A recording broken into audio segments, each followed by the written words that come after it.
Stop. For what? Status check. I'm a citizen. Proof. This is my work ID. That's irrelevant. I was born here. That's not who you are. On what grounds? Turn around. Am I being detained? Hands behind your back. Keep recording. Lauren Brooks had just cleared the automatic doors at Riverview Medical Center. The shift change spilled outward into the lot in uneven waves. Sun low and sharp, cutting across windshields. Cars continued to roll in behind her, engines shutting off, doors opening and closing. Her keys sat heavy in her right hand. Her badge rested flat against her chest. 4 figures are separated from the parked cars. Vests forward. Cameras centered. Derek Holt stood closest, already inside the distance where answers shortened. Evan Price held to the right, lens angled. Megan Hart stayed left, steady. Ryan Cole drifted behind, closing the last gap. Lauren stayed where she was. Her shoes remained between the white lines. She raised the badge once, 2 fingers, slow and visible. The plastic caught the sun. On at least one lens, the print held clean. Lauren Brooks, Registered Nurse Emergency Department. The clip hung straight. Holt did not take it. He did not ask to see the back. He extended one finger and pressed the edge down, the motion brief and dismissive, like clearing a receipt from a counter. He wiped that finger against his sleeve. We'll verify at the facility. Nothing was written down. Nothing was checked. Ryan Cole stepped closer. Megan Hart adjusted her stance without speaking. Evan Price's camera dipped for a moment, then steadied. Cars continued to enter the lot. 2 staff members slowed at the driving lane, then stopped between parked cars.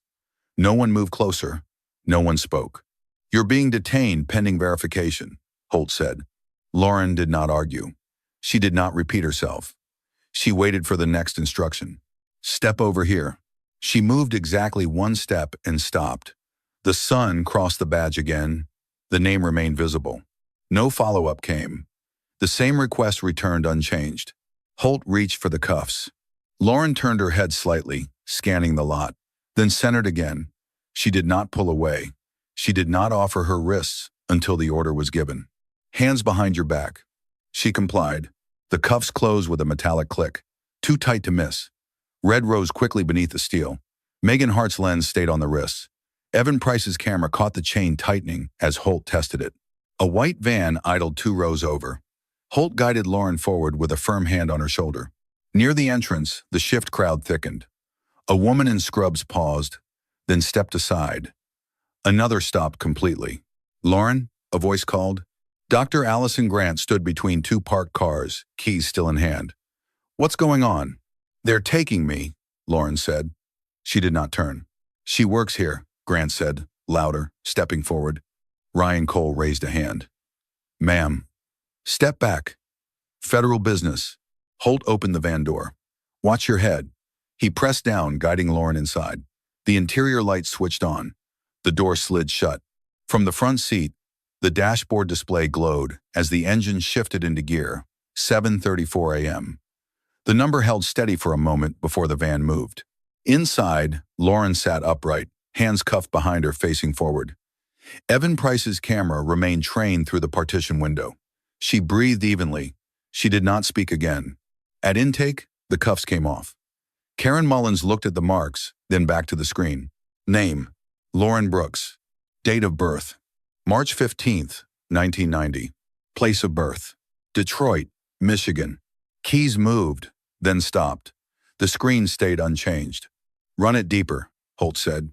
Mullins typed. She's in the system. Licensed RN. Active, no holds. Again. I did, Mullins replied. Valid U.S. passport. 10 seconds passed. No release. No instruction. I want my phone call, Lauren said. Mullins nodded. Of course. Hours later, Grant Wallace placed documents on the counter in a clean line. Birth certificate, license, employment verification, passport. The gold seal caught the overhead light. Elaine Parker reviewed the papers, then looked at Holt. Release her immediately.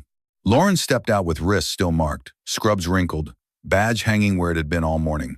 Wallace requested preservation of all body camera footage. Parker confirmed it would be secured that day. The badge lay flat against her chest. The body cameras were still recording. The timestamp remained intact. Watch what happens before verification. The van stopped without announcement. The door opened. Light shifted. Lauren stepped down when guided, feet finding the concrete.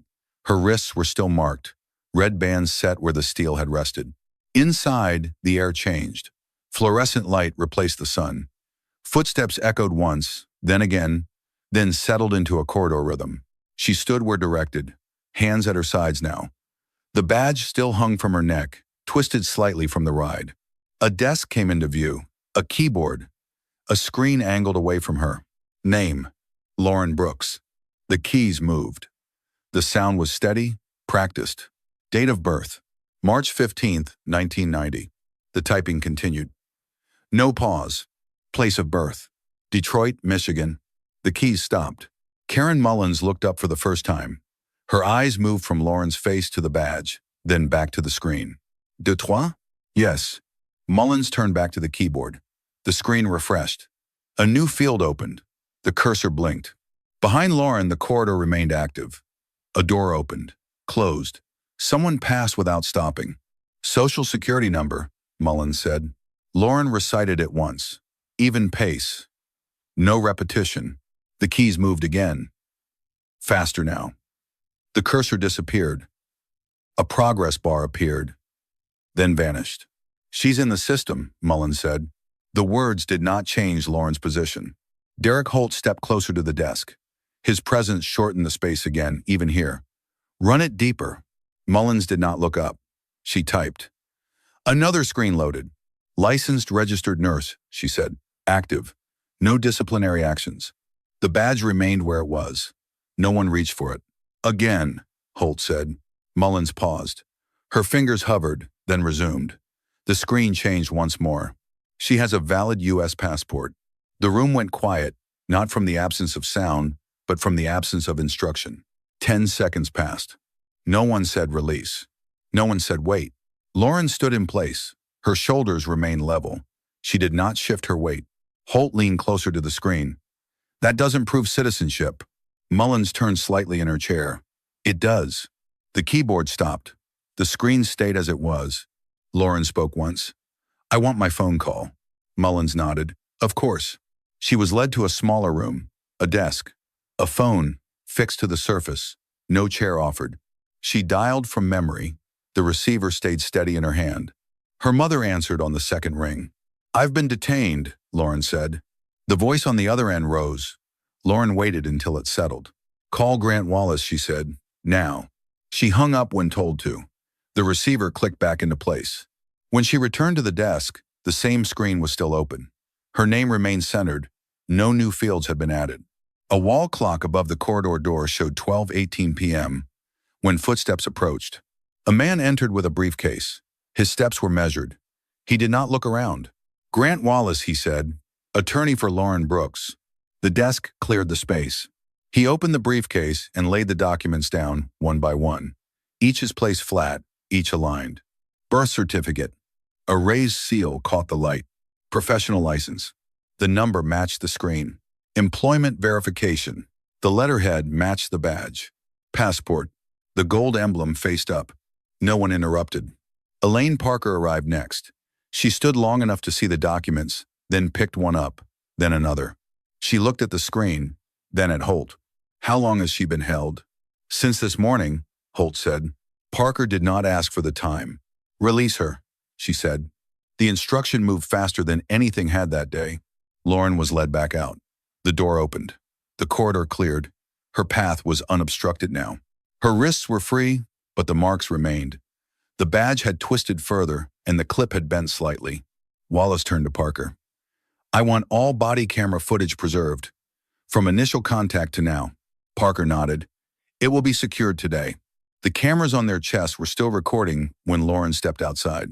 The light was higher now, less sharp. She stood without moving for a moment. Not waiting, just standing.